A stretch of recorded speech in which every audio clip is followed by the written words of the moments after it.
sont apparus en Afrique. C'est ce que nous allons voir aujourd'hui. L'origine africaine des chiffres qui sont dits arabes, mais qui n'ont rien d'arabe en réalité. Mais commençons par ceci, ce que disait Cheikh Anta Diop. Le noir ignore que ses ancêtres qui se sont adaptés aux conditions matérielles de la vallée du Nil sont les plus anciens guides de l'humanité dans la voie de la civilisation. Cheikh Anta Diop.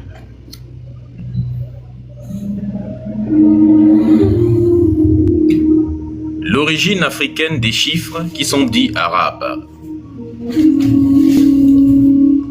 Le 0, le 1, le 2, le 3, le 4, le 5, le 6, le 7, le 8, le 9, ainsi de suite, constituent le système de numération le plus utilisé au monde. Contrairement à ce qui est dit, ces caractères ne sont à la base ni arabes ni indiens. Ils ont une source plus ancienne qui est africaine.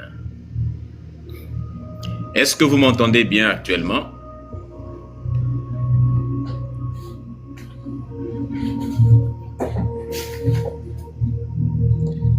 Est-ce que vous m'entendez bien dans les commentaires?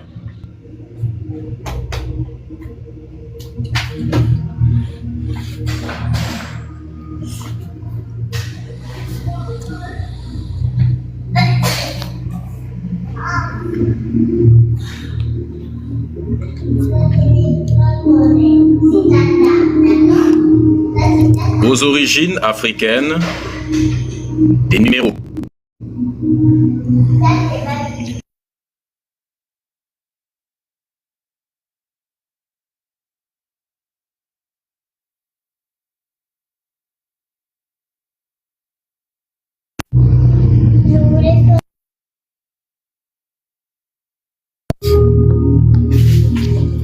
Aux origines africaines des numéros.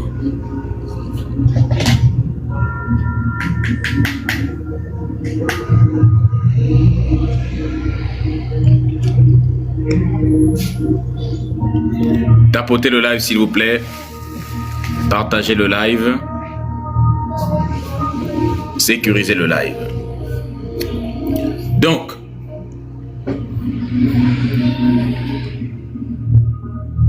pour comprendre le présent article, donc celui-là, nous invitons les lecteurs à se documenter sur le caractère strictement africain, noir et africain des Égyptiens anciens. Mais on verra ça plus tard, le caractère noir, n'est-ce pas, des Égyptiens anciens et africains, bien évidemment.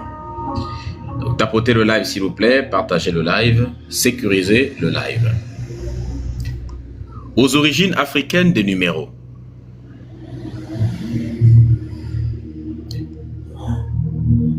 Le fait de représenter les chiffres, par exemple le chiffre 1, avec une simple barre, est apparu en même temps que les mathématiques. C'est cette barre, donc le 1, n'est-ce pas, qui donnera le chiffre 1. L'attestation la plus ancienne du 1 et des mathématiques se trouve sur l'os de l'Ebombo. Cet os est vieux de 44 000 ans et a été découvert en Eswatini, anciennement Swaziland. Eswatini, c'est ça qu'on appelait Swaziland avant. Voici l'os de l'Ebombo en question.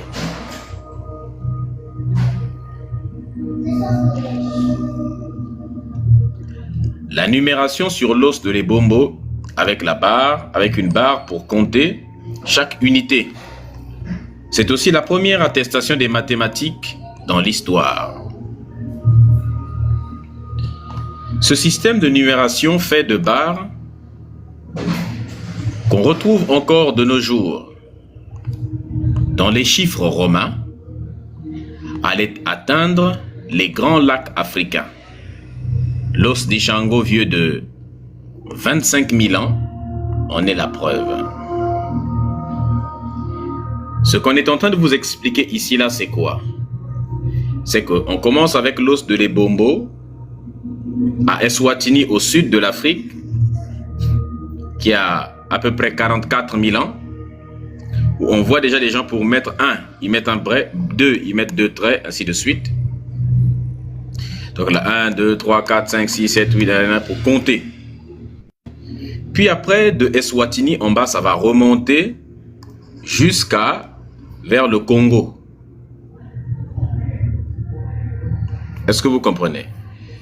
La République, l'actuel Congo, le Congo d'aujourd'hui. Donc, nous sommes à 25 000 ans pour l'os d'Ishango. Donc ça, c'était l'os de l'Ebombo. Voici maintenant l'os d'Ishango. Voilà. Là, c'est les valeurs numériques qu'il y a à l'intérieur. Ça, c'est 3, ça, c'est 6, ça, c'est 4, 8, 10, 5, ainsi de suite.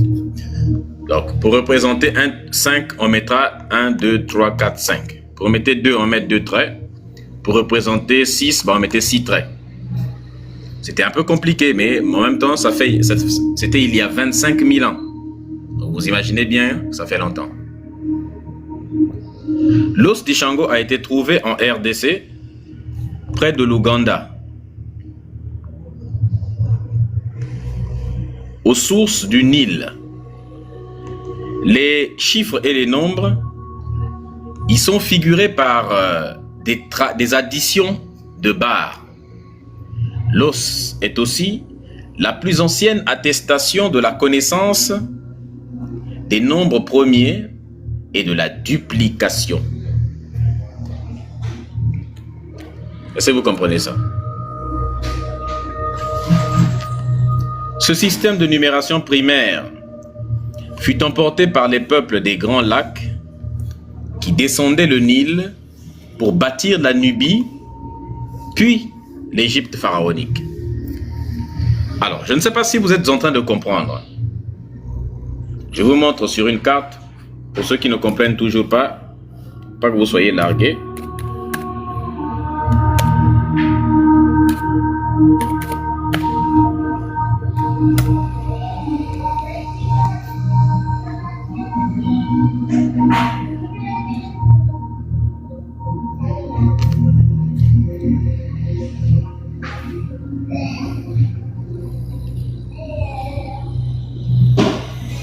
Ouais, je sais pas pourquoi ça bug comme ça, c'est incroyable.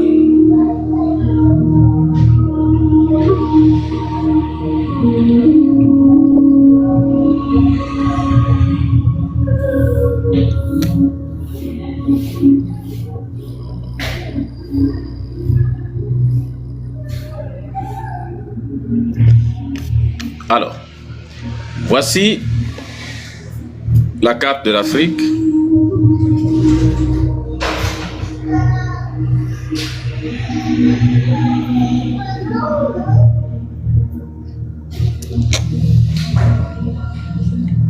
Voici la carte de l'Afrique.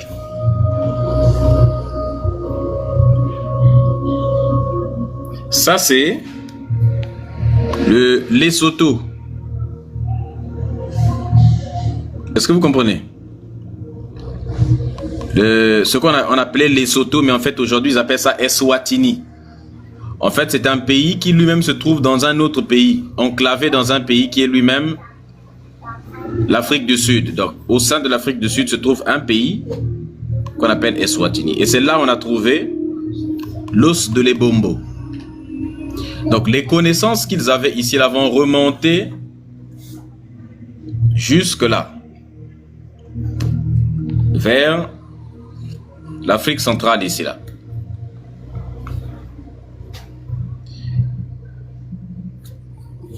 Jusque là, toute cette zone là. Et quelque part ici là, vers là, on va trouver l'os d'Ishango. Donc cette façon de faire les mathématiques ici là, 45 000 ans, on va la retrouver ici là un peu plus tard là. Mais n'oubliez pas, Les ancêtres de l'Égypte antique disaient que les Égyptiens antiques, on retrouve, hein, ils disaient que leurs ancêtres, ils appelaient les Anous. Et les Anous venaient de toute cette zone-là jusqu'en bas. Et pour eux, le nord, c'était le sud de l'Afrique. Donc, ils se représentaient un peu l'Afrique, en quelque sorte, à l'envers. Et toute cette zone-là, ils appelaient ça Terre Sainte. Ta Nedjer. Terre Sainte. Et ils disaient que leurs ancêtres, les Anous, venaient de Ta Nedjer. Et donc, naturellement, les ancêtres de l'Égypte antique qui venaient de Ta Nedjer, de partout là, donc du sud de l'Afrique, du centre jusqu'au sud, vont amener cette forme de calcul, de représenter les chiffres qui lui-même venaient déjà de Lesotho, donc de Eswatini, jusque ici, et ses ancêtres d'ici là vont ramener ça en suivant le Nil. En suivant le Nil, n'est-ce pas? Depuis ces endroits-là, ils vont suivre le cours du Nil, le Nil jusque ici. Ils vont appeler cette zone-là, donc le Soudan, on va appeler ça Ta Seti. Donc Ta Nedjer, c'est partout là, maintenant Ta Seti. Ta Seti, ici, là, va représenter le début. Là où ces ancêtres-là vont venir en suivant cette rivière-là, le Nil. Ils vont venir ici, ils vont construire les premières dynasties des gens qu'on appelait les Shamsou-Or. C'est-à-dire les premiers pharaons Shamsou-Or suivants de Horus. Donc, Horus existait déjà, Osiris, toutes ces divinités-là avaient déjà. Donc, c'est ici là que l'Égypte antique va commencer au Soudan. D'ailleurs, les premières pyramides, on les trouve dans le désert du Soudan ici. Ce sont les premières pyramides qui serviront de modèle, c'est un modèle réduit, mais qui serviront de modèle pour les grandes pyramides qui seront construites plus tard en Égypte, ici. Certains vont quitter ici, vont partir là-bas, vont créer d'autres royaumes là-bas. Donc il y aura une haute et une basse Égypte, puis après ils vont la réunir. Cette haute et cette basse Égypte, cette haute en bas, basse en haut, c'est comme ça. Et quand ils vont réunir ces deux-là, ça va créer, avec Narmer notamment, ils vont créer maintenant un énorme royaume qu'on appellera le royaume de Kemet, connu sous le nom de Égypte, mais qui est faux seulement parce que ce n'était pas leur nom. Et donc, c'est le même chemin que va suivre l'écriture. L'écriture qui a quitté ici, là, va monter pour venir là. Maintenant, c'est ce que nous allons voir. Donc, j'espère que vous avez compris le chemin qu'a emprunté rien que la façon de représenter le 1. Voilà pourquoi on dit ici, ce système de numération primaire fut emporté par les peuples des grands lacs. Donc, les grands lacs, c'est l'Afrique centrale, ainsi de suite, qui descendirent le Nil. Donc, descendre le Nil, ça veut dire remonter. Pour bâtir la Nubie. La Nubie, c'est ce que je vous ai montré, c'est le Soudan. Ta Seti, qui ensuite donnera Ta Meri, c'est-à-dire que l'Égypte pharaonique. Maintenant, comment on sait ça? Parce qu'on a retrouvé, vous avez vu ça? Cette façon de mettre 3 avec 3 traits, 6 avec 6 traits, 4 avec 4 traits qu'on a retrouvé à l'os d'Ishango. Les Égyptiens antiques, les premiers Égyptiens, c'est comme ça aussi qu'ils faisaient. C'est comme ça qu'ils représentaient. Ça y est là. Vous voyez? Regardez par vous-même. Ça, voici comment les Égyptiens antiques ont amélioré les chiffres. Voici comment ils faisaient eux aussi à l'époque. Pour 1, ils mettaient un trait. Pour 2, ils mettaient 2 traits. 3, 3, 3, 3. 4, 1, 2, 3, 4. 5, 1, 2, 3, 4, 5. 6, 1, 1, 1. Ça devenait fatigant en fait. Donc ils ont commencé à réfléchir, dit bon, nos ancêtres de l'Afrique centrale, là, nous ont donné ça, mais comment on fait?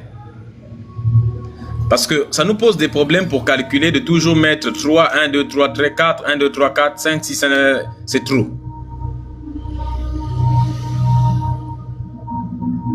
Est-ce que vous voyez un peu? Alors ils vont dire, bon, ce que nous allons faire, c'est que 1, ça va rester 1. Pour représenter deux chiffres, 1, 2. eh bien, on va prendre un chiffre, deux chiffres, mais le premier, on va le virer un peu. Comme ça fait un symbole. Donc là, tu vois, c'est deux traits, mais ils ont choisi le premier trait de le courber et de le coller là. Est-ce que tu vois? Le coller. Avec le temps, ça va, ils ont encore, dans le hiératique, c'est une autre façon d'écrire. Le hiératique, c'est une amélioration de l'écriture hiéroglyphique par les Égyptiens antiques eux-mêmes. C'est eux-mêmes qui vont améliorer ça. Est-ce que vous voyez un peu? Donc, dans cet objectif d'amélioration,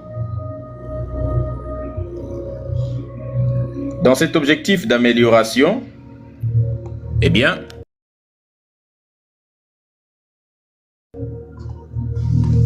certains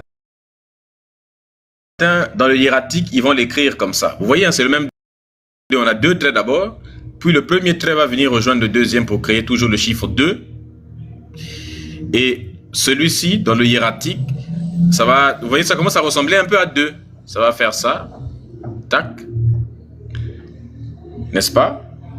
Puis après, on aura comme ça. Il suffira juste de renverser un peu le 2 là, et on arrivera à ça, et à ça. On voit très bien que c'est une évolution naturelle. Le chiffre 3, pareil. 1, 2 et puis 3. Certains vont dire, les gars, au lieu de mettre 3 traits pour représenter 3, on va prendre les deux premiers, comme on a fait pour 2 là. On a juste pris un trait et puis on a viré, on a collé sur, on a gardé l'autre trait. On va faire pareil. Le premier trait, on le fait comme ça. Le deuxième, on le fait comme ça et on laisse le troisième. Donc ça fait un truc 1, 1, 1. Tu vois que ça ressemble déjà à un 3 inversé. Voilà, on dirait un W. Or, si tu prends W, si tu l'écris comme ça te donne 3. Qu'est-ce qu'un 3 si ce n'est pas un W inversé? Et donc c'est comme ça, ils vont faire tac, tac, voilà. Non, d'autres vont commencer dans le hiératique, ils vont même faire un peu comme 2, ils vont faire ça, et puis ça. Puis avec le temps, quelqu'un va juste décider de prendre ce chiffre-là, et puis, au lieu de l'écrire de manière couchée, il va l'écrire de manière debout. Donc ça là, en le mettant debout, ça donne ça. Et plus tard, avec le temps, on enlèvera le petit trait d'en bas là, et il restera le même 3 que tu nous connais, que tu écris aujourd'hui là. Et il y a plein d'éléments comme ça. Le 4 aussi pareil.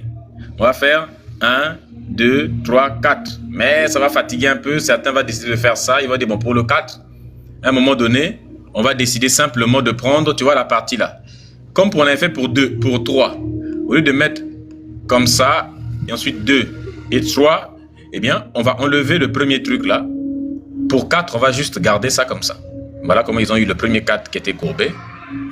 Ils vont écrire 4. C'est ça. Et cette même logique va continuer avec le temps. Voyez-vous, avec le temps. Et il y a des chiffres, par exemple, le 7 par exemple, ou le 8, ainsi de suite. Donc, il y a plein de choses. Et là, on vous montre un peu les, hein, n'est-ce pas, les similitudes entre eux. Tu vois un peu, tac. À l'origine, c'était ça. Est-ce que tu vois? À l'origine, c'était ça, comme ça. Même moi, quelqu'un va décider de mettre le deuxième là, comme ça, dedans. Et voilà le 7. Comment le 7 est né? Le chiffre 7 est né comme ça, en le collant. Et dans l'écriture qu'on appelle le hiératique, ils vont maintenant commencer à vouloir tirer un peu les choses. Ça, ce n'est pas de l'arabe. Ça, c'est le hiératique. Hiératique. C'est toujours une écriture de l'Égypte ancienne. C'est le hiératique qui ensuite donnera le démotique. Et c'est de ce hiératique-là que les Arabes ont commencé à voler leur écriture. Parce que les Égyptiens antiques, quand ils écrivaient, ils représentaient des fois, tu vois, un oiseau et puis un serpent sur un morceau de pain, ainsi de suite.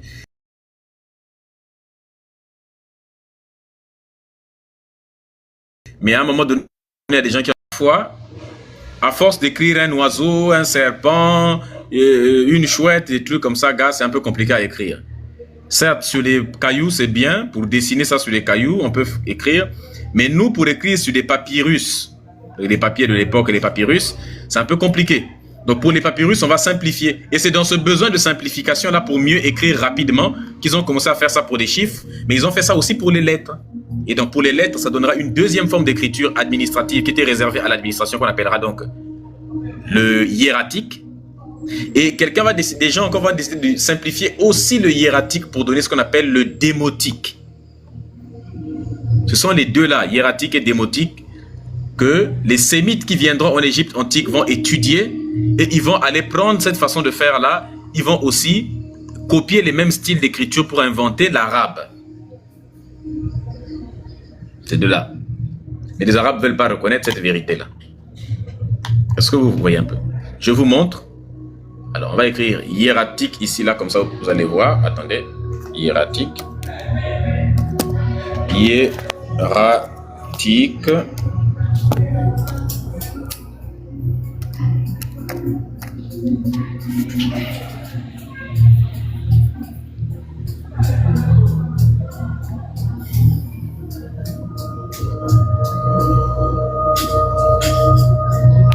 Donc, voici la différence. Là, vous avez l'écriture hiéroglyphe classique. Un oiseau, un ceci, une personne. Mais quand ils ont décidé eux-mêmes de simplifier ça, et c'est devenu comme ça. Donc, au lieu de mettre une chouette, on va mettre un truc comme ça. Voilà. Donc, ils ont de transformer ça en symbole. Et c'est maintenant de cette façon de faire là. Et à cette époque-là, personne ne parlait arabe. Maintenant, regarde par toi-même la différence. Voici une écriture en hiératique. Tu vois, pour ceux qui connaissent un peu les caractères arabes, là, vous voyez, ce n'est pas de l'arabe, hein, c'est le hiératique. C'est de ce hiératique-là que l'arabe va naître. Les Arabes créeront leur langue en volant purement et simplement la façon de faire et d'écrire des Égyptiens antiques. Attendez que ça s'ouvre un peu, ça fait un peu de temps. Est-ce que vous voyez un peu? J'ai écrit deux. Est-ce que vous voyez un peu? Donc, je ne sais pas pourquoi ça fait ça à chaque fois, c'est incroyable.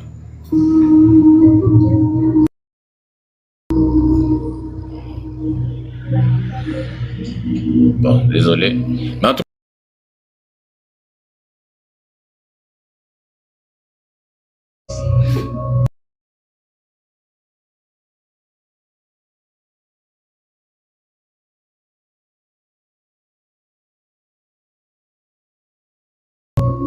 Par exemple, je vous explique. Regardez comment ils vont faire. Par exemple, dans l'hiéroglyphe classique, on représentait tout un animal. Dans le hiératique, ils vont juste représenter ça. Ils vont garder ça comme chiffre. Là, par exemple, les oiseaux, ils vont juste prendre ça, ça et ça en haut. Pareil, donc ça va donner ça. Donc dans l'hiéroglyphe, au lieu d'écrire, de dessiner tout un animal comme ça,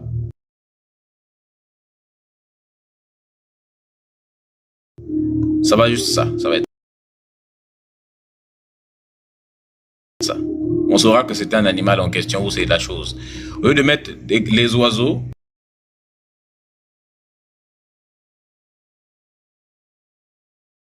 c'est pareil.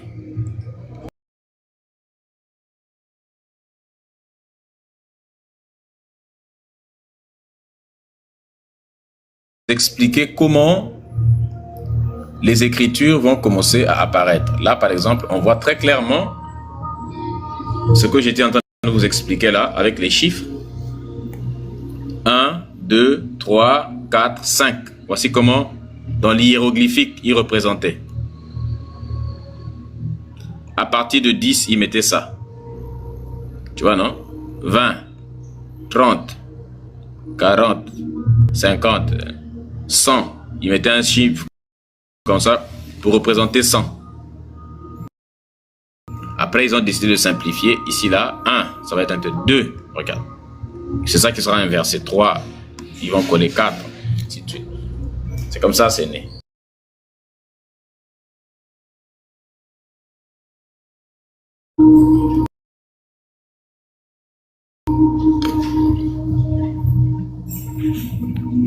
voit ici les chiffres, les différents systèmes de numération égyptiens, vieux de 3000 à 5000 ans. Les hiéroglyphes au niveau de la 5e colonne sont les plus anciennes formes de l'écriture. De 1 à 9, les chiffres de l'hiéroglyphe sont identiques à ceux de d'Ishango. Le hiératique est une version simplifiée de l'écriture hiéroglyphique. Le démotique, ici, bref, ça vous connaissez déjà, en 3e colonne. Ça, on a déjà expliqué tout à l'heure là. À gauche, on voit le 1, le 2, le 3. Une forme primaire de 4 et de 9. Apparaît également si l'on retourne de gauche à droite.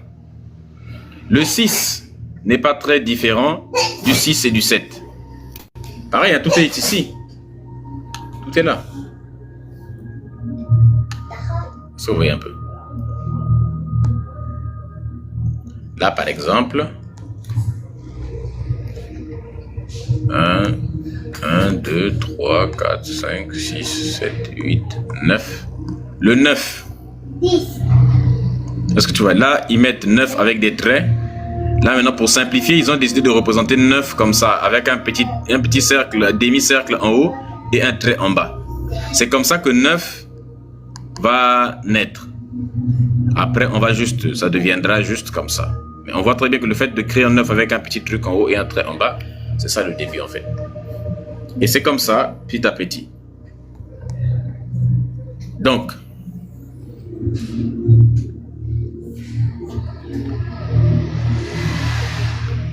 le 6 n'est pas différent du 9, nanana, et au centre est utilisé pour le chiffre 8. Nanana.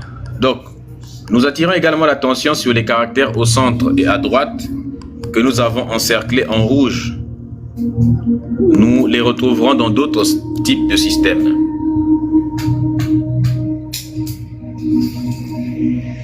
Est-ce que vous voyez un peu? Là, vous avez ce que je suis en train de vous expliquer. Le 2, ça commençait comme ça, puis on le retourne complètement, on le retourne comme ça. Ça donne 2.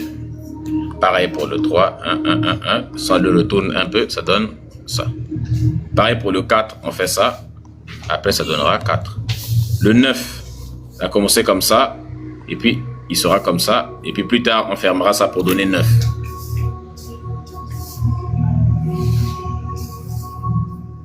Est-ce que vous voyez un peu?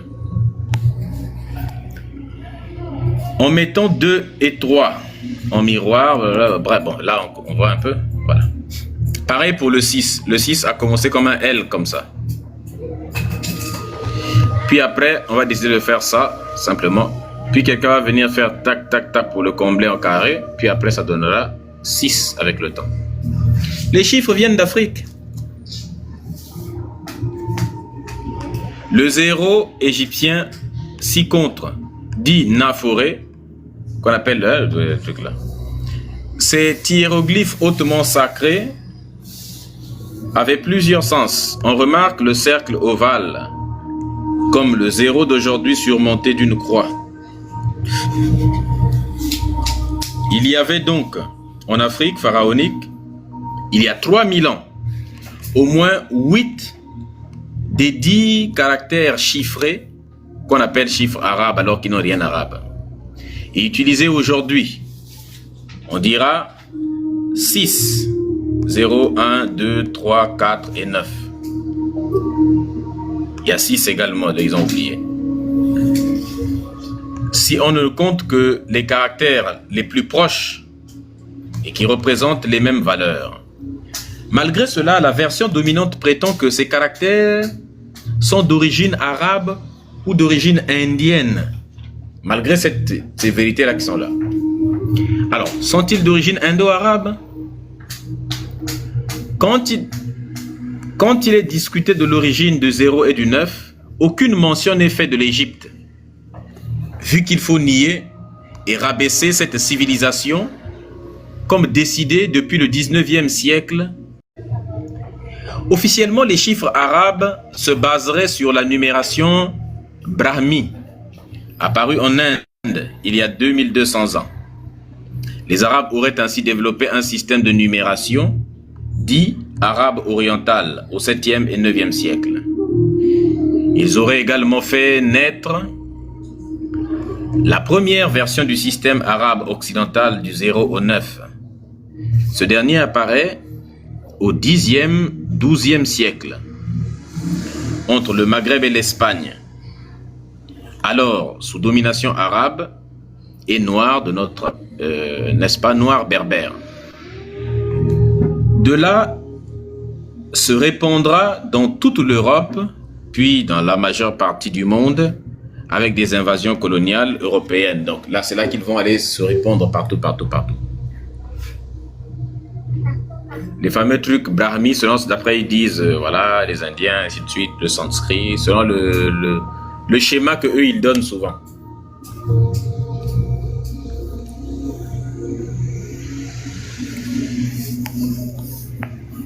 On voit que 4 des 6 caractères de l'Indien Gwalidor sont égyptiens.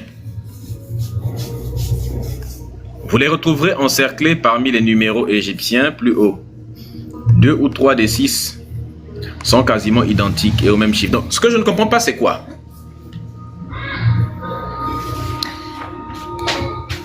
Les Arabes sont à côté de l'Égypte antique.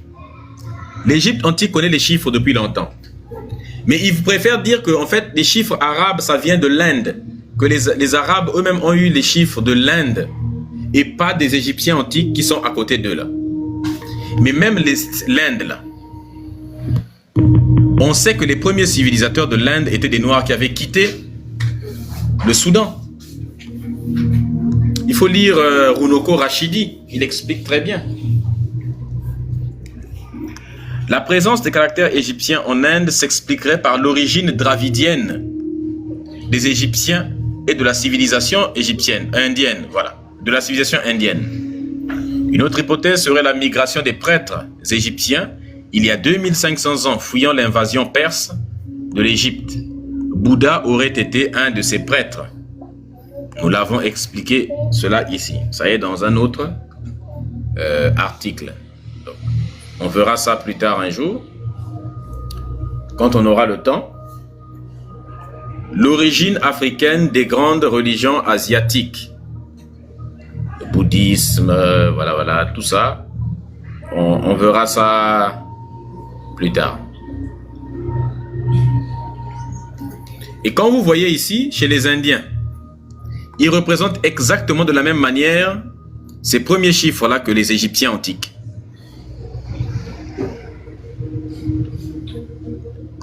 Les emprunts depuis l'Égypte sont plus flagrants pour la numérotation arabe orientale. 1, 2, 3, 4 et 9 sont identiques au hiératique égyptien. Donc où est-ce que les Indiens ont appris à représenter les chiffres comme les Égyptiens? C'est parce qu'ils étaient partis de là.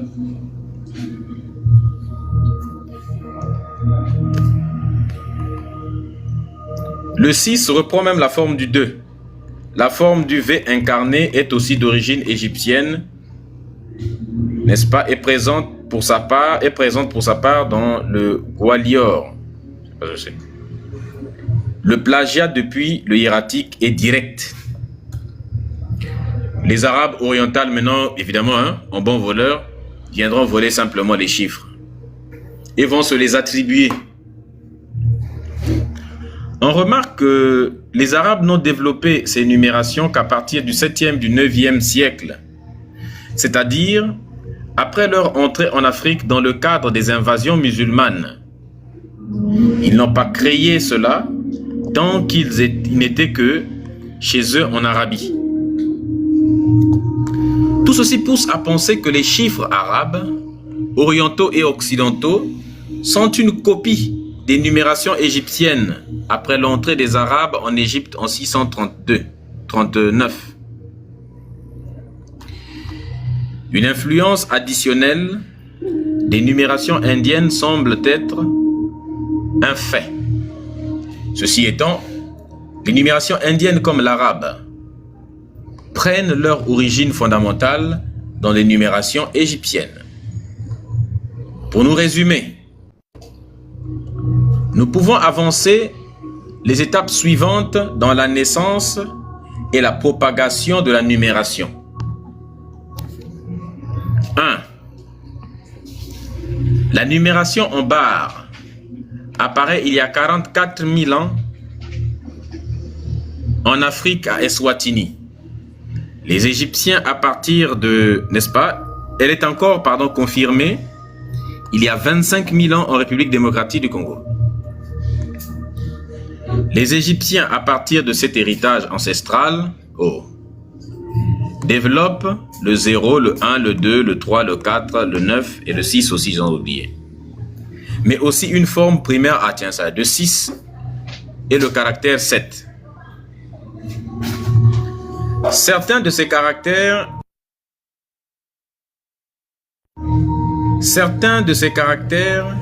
se diffusent en Inde. Les Arabes entrent en Afrique. Ils copient les numérations égyptiennes pour mettre au point les leurs. Ils cèdent également de caractères présents en Inde. Les Européens copient à leur tour les caractères arabes occidentaux. Ils y apportent des changements et les diffusent dans le monde entier. Donc, voici un petit comparatif. Les chiffres égyptiens, le 0 égyptien. Voici le 0. Des chiffres occidentaux. Le 1, né en Afrique. Regarde le 1 en bas. Le 2 en Égypte, le 2 en bas. Le 3 en Égypte, le 3 aujourd'hui. Le 4 en Égypte, le 4 aujourd'hui. Voilà, n'est-ce pas? Pareil pour le 5.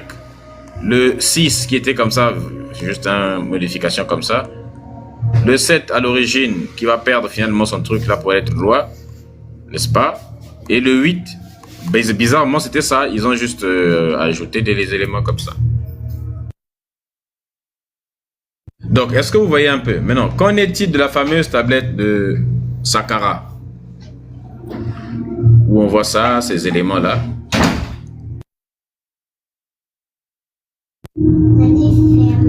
Il existe cette photographie supposée des chiffres. Il existe cette photographie supposée des chiffres arabes occidentaux, n'est-ce pas? Mais bon, on ne sait toujours pas aujourd'hui si cette image sensationnelle est censée être vieille de 4700 ans est authentique. Nous ne trouvons pas de traces dans la littérature de S. je sais pas quoi là, qui est un égyptologue et mathématicien qui aurait pris cette photo. Nous ne savons pas si les fouilles ont été faites dans la pyramide pour localiser cette image. Par ailleurs, il y a 4700 ans, on est 1000 ans avant l'introduction du cheval et du chariot en Égypte, figuré sur cette image. Donc, voilà un peu. Donc, pour cette image-là, pour la photo, on n'est pas sûr. Mais au moins, ce dont on est sûr, n'est-ce pas, c'est de tous ces éléments-là. Il y a d'ailleurs une vidéo que j'avais postée, si vous vous souvenez. Si vous souhaitez approfondir sur ça, il y a une photo que j'avais postée, une vidéo qui se trouve dans mon compte que nous avons posté sur l'os d'Ishango.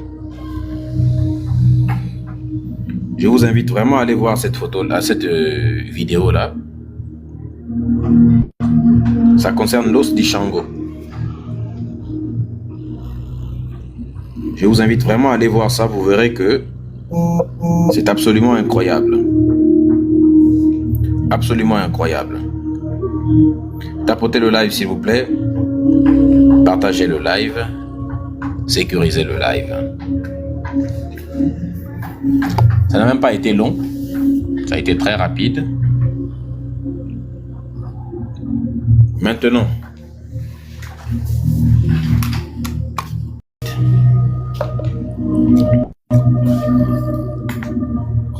donc ça n'a pas été long, c'est beaucoup très simple. Les mathématiques, l'écriture. Maintenant, après, si vous voulez, j'aurais pu vous sortir les papyrus de Rhind, les papyrus de Herbert, les papyrus de Moscou, et ainsi de suite. Bon, Herbert Rhind, de toute façon. J'aurais pu vous sortir tout ça. Mais, je vois pas trop l'importance. Donc, j'aurais pu vous sortir tout ça, mais je pense que ça, vous savez déjà... Vous le savez déjà. Maintenant, on va passer à la deuxième phase du live, qui est celle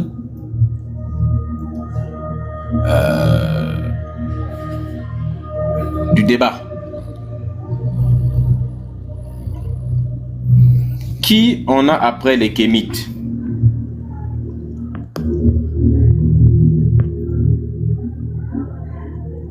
Donc nous les kémites, on est là, on vous attend. Qui a quelque chose à reprocher aux kémites? Si tu penses que tu as un truc à reprocher aux kémites, nous on est là. On t'attend avec impatience. Si tu as les noyaux nécessaires, prends ton courage à 2 noyaux et puis monte.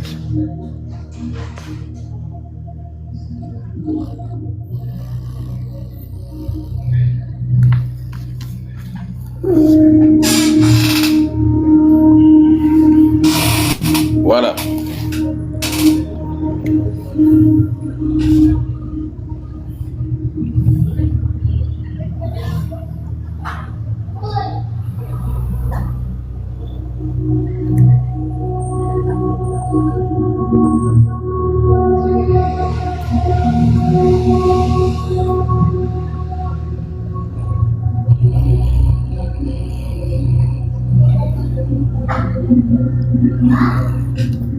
Les modos, attendez, avant de les muter, envoyez-leur d'abord les invitations pour monter.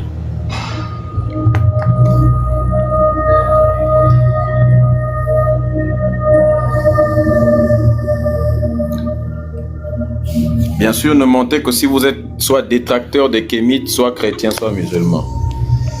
Bonjour Yayakou. Bonsoir. Comment vas-tu? Comment vous êtes? Je vais Ça va bien, toi? Ça va. Alors, je viens, normalement, je ne suis pas chrétien, je ne suis pas musulman. Et on a dit qu'il fallait que soit les chrétiens et les musulmans montent. Non, ce n'est que les chrétiens ou les musulmans qui peuvent monter. Hein? Alors, donc, je descends là. Okay. Parce que j'avais quelques... Ouais, les modos.